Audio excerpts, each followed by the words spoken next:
डोवडी सवजान series के last part में हमने देखा था कि स्काई मैंसन अलायंस हू रेल्म को ढूंढने के साथ साथ आने वाली वार के लिए तैयारी भी कर रहे थे, जबकि मास्टर याओ लिंग को समझाने में लगे हुए थे। अब देखते हैं कहानी में आगे क्या होता है। एक और थप्पड़ मारने के बाद मास्टर याओ लिंग से चिल्लाते हुए बोल रहे थे, ये थप्पड़ याओ तियान और याओ क्लैन के बाकी बचे हुए लोगों के लिए हैं। अब खड़ी हो जाओ, हमारी याओ क्लैन में अब तुम्हारा स्टेटस सबसे ऊंचा है। अब याओ क्लैन के जो भी बच्चे बचे हुए हैं वो सभी तुम्हें अपने लिए ख्वाब के जैसा देखते हैं और तुम उनके पीछे ये सब कर रही हो। याओ क्लैन को 1000 साल से ज्यादा लग गए किसी डिवाइन ब्लड लाइन वाले मेंबर को पैदा करने में। वो ब्लड जो किसी की सोल को पावरफुल करने के साथ साथ डोची को भी बहुत ज्यादा बढ़ा सकता है, और ये इस बोतल में वही डिवाइन ब्लड है ना?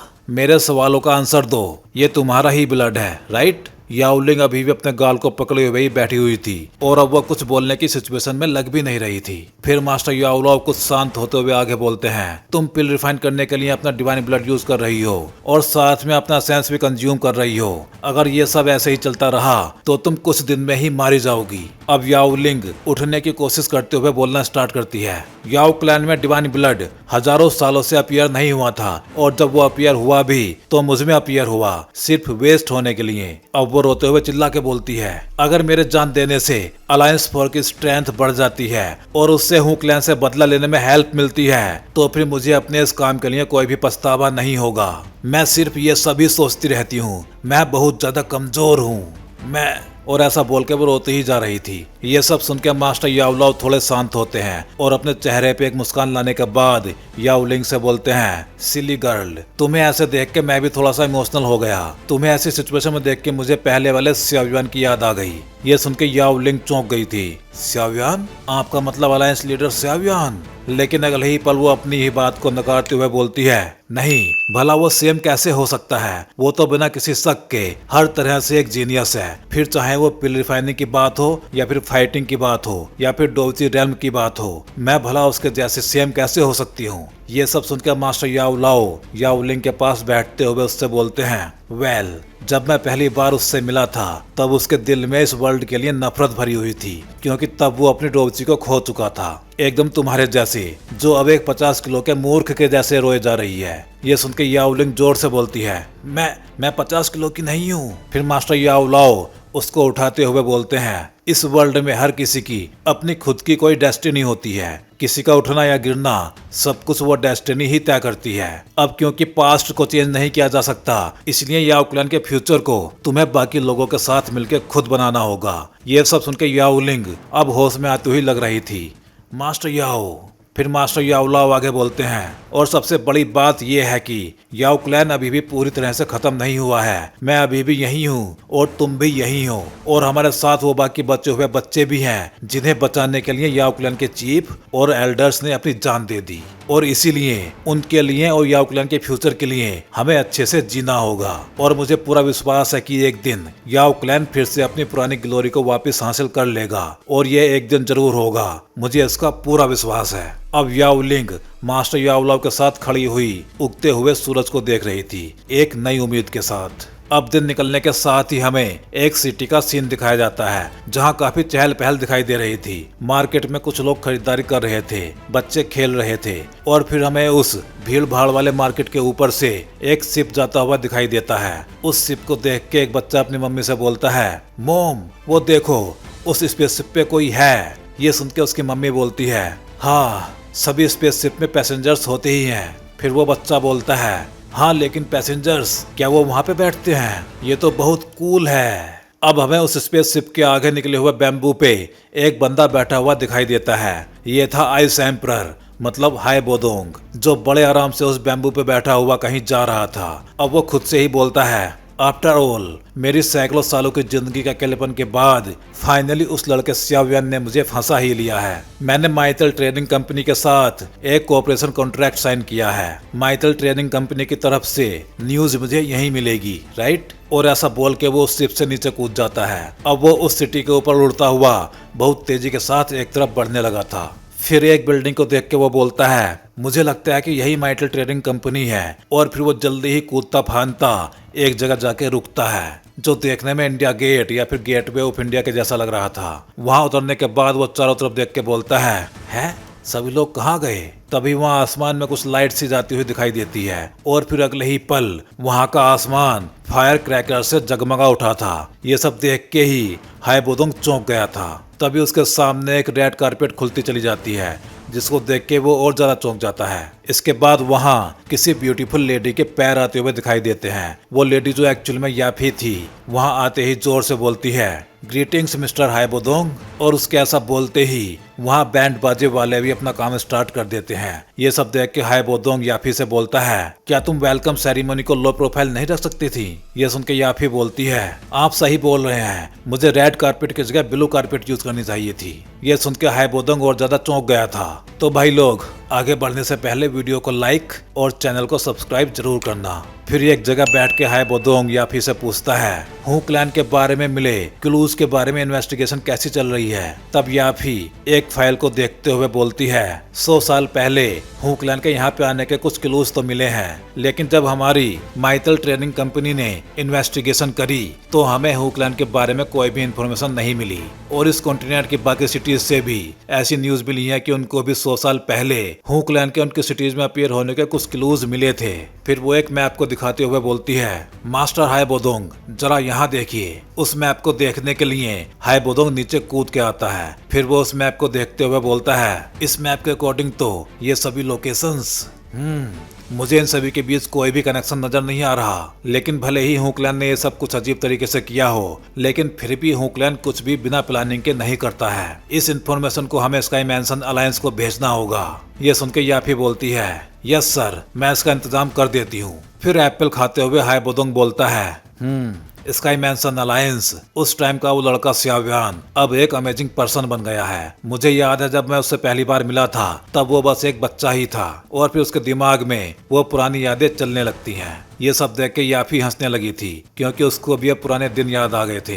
फिर वो अभी हाइबोडोंग को देखते हुए बोलती है, लेकिन तुम तो अभी भी एक बच्चे के जैसे ही हो। ये सुन के हाइबोडोंग अपना एक पैर जोर से टेबल पे रखता है और फिर बोलता है, लेकिन किड्स के अपने कुछ तरीके होते हैं काम करने के, समझी? मुझे एक और एप्पल दो। फिर वो एक और एप्पल खाते हुए बोलता है, ओके, आज के लिए इतना ही काफी है, लेकिन सभी लोकल इन्वेस्टिगेशन ऑफिसर से बोल दो कि वो छानबीन करते रहें। मैं बाकी कुछ सिटीज में भी आऊंगा इंफॉर्मेशन कलेक्ट करने के लिए। लेकिन तभी वहाँ की पूरी जमीन बहुत तेजी से हिलने लगी थी। ये देख के याफी चिल्लाती है, क्या इतना तेज भूकंप, वो भी एकदम से? फिर कुछ सेकेंड्स धरती हिलने के बाद शांत होने लगी थी। ये देख के याफी शांत होते हुए बोलती है, ये फाइनली खत्म हुआ। इसके बाद हाइबोडोंग याफी से पूछता है, ये क्या इस सिटी में हमेशा ऐसे ही भूकंप आते रहते हैं? ये सुन के याफी बोलती है, नहीं, ऐसा तो पहले कभी नहीं हुआ, लेकिन पिछले 15 दिनों से ऐसा तीसरी बार हुआ है। ये सुन के हाइबोडोंग के कान खड़े हो गए थे।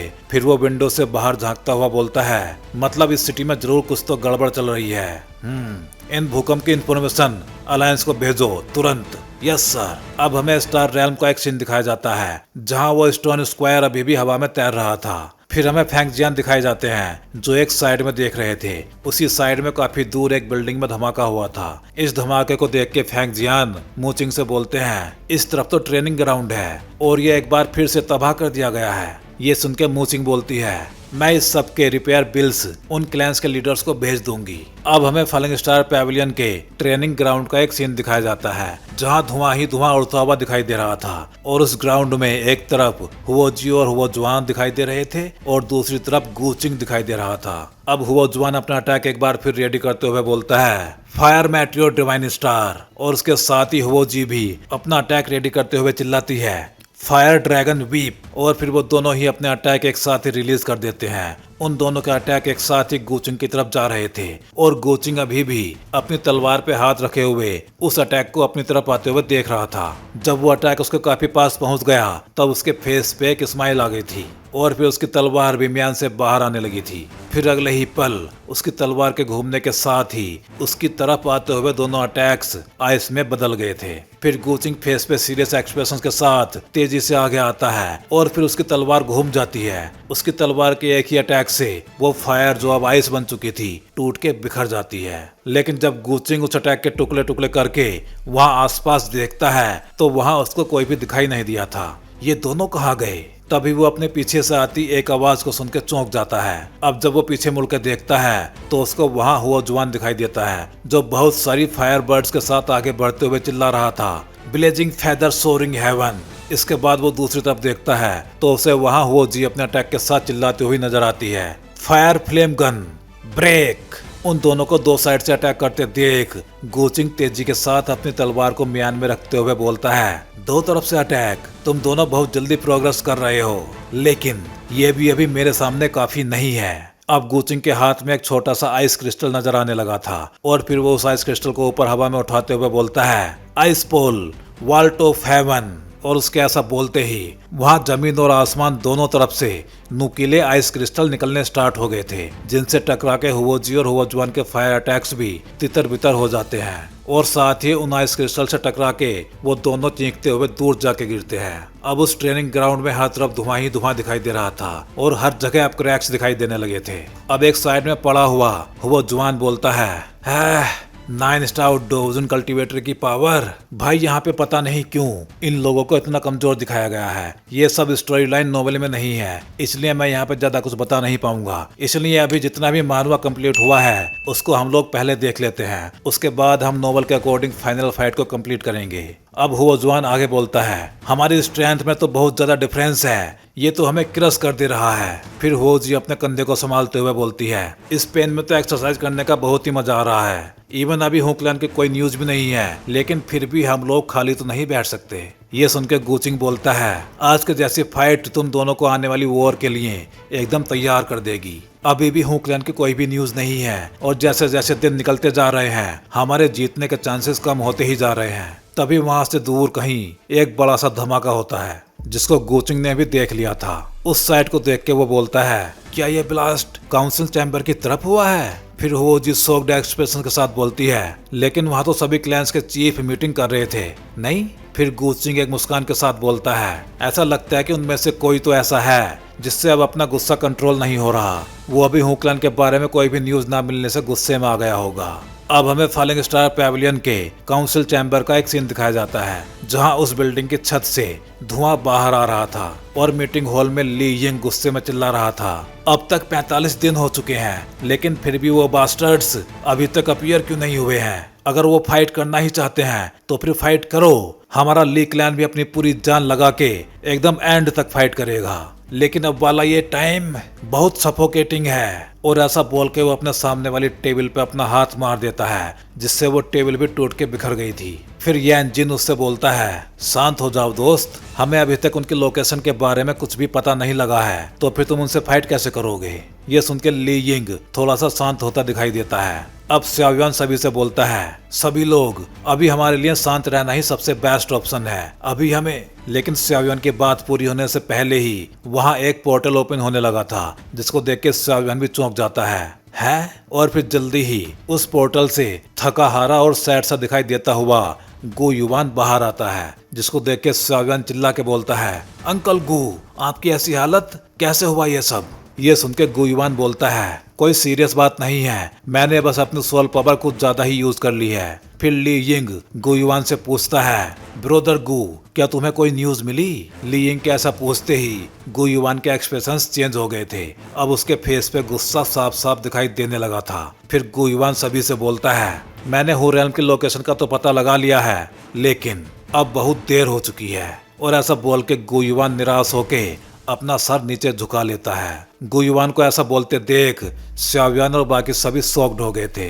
उनको भी कुछ समझ नहीं आ रहा था कि आखिर हुआ क्या है। अब हमें फ्लावर्स एक्ट का एक सीन दिखाया जाता है, जहां व्हाइट कलर की एक एनर्जी फ्लावर्स के बीच से होती हुई बहुत तेजी के साथ आगे बढ़ रही थी और फिर उस एनर्जी के साथ फ्लावर्स की पंखुड़ियां भी बहुत तेजी के साथ आगे बढ़ती हुई सामने आने वाली हर चीज को तोड़ती हुई आगे बढ़ गई थी। अब वो एनर्जी फ्लावर्स फैक्ट्री की बहुत सारी डिसाइपल्स की तरफ जाने लगी थी, जो फ्लावर पेटल्स को इकट्ठा कर रही थी। लेकिन जब इस एनर्जी के साथ वो फ्लावर पेटल्स उन डिसाइपल्स से जाके टकराई, तो वो उनको भी काटते हुए आगे निकलने लगी थी। ये सब देख के फ्लावर्स फैक्ट्री की वो डिसाइपल्स चिल्लाने लगी थी, ये हो क्या रहा है? ये तो हमें काट रही है। लेकिन इससे पहले कि कोई बड़ा नुकसान होता, वहां फ्लावर्स एक्ट की चीफ यूनियन आ गई थी और आते ही उसने उन फ्लावर पेटल्स को रोकने के लिए एक अटैक कर भी दिया था। लेकिन इस नॉर्मल अटैक से ज्यादा फर्क पड़ा नहीं था, इसलिए फिर वो अपना एक हाथ आगे बढ़ाती है और फिर उसके हाथ पे उसकी पावरफुल डोजी इकट्ठा होने लगी थी। फिर वो अपने दोनों हाथ फैला के चिल्लाती है, विंड पीक डैजलिंग सनसेट, और उसके ऐसा बोलते ही उसके दोनों हाथों से पावरफुल बवंडर बाहर निकलने लगे थे, जिससे वो सभी फ्लावर पेटल्स उन बवंडर में फंस के इधर उधर हो गए थे। फिर यूनियन चिल्ला के बोलती है, फ्लावर्स के बारे में भूल जाओ, जल्दी जाओ यहाँ से और अंदर जाके छिप जाओ। फिर वो उन फ्लावर पेटल्स को देखते हुए बोलती है, हेवन और अर्थ के बीच का ओरा सेक हो रहा है और फ्लावर पेटल्स भला किसी को कैसे हर्ट कर सकती हैं? ये सब हो क्या रहा है? तो भाई लोग, इस वीडियो में बस इतना ही। अब अंतिम युद्ध की तैयारी स्टार्ट हो चुकी है, जिसकी छोटी मोटी फाइट्स अब स्टार्ट होने ही वाली हैं। चलिए फिर जल्दी ही मिलते हैं अगले वीडियो में।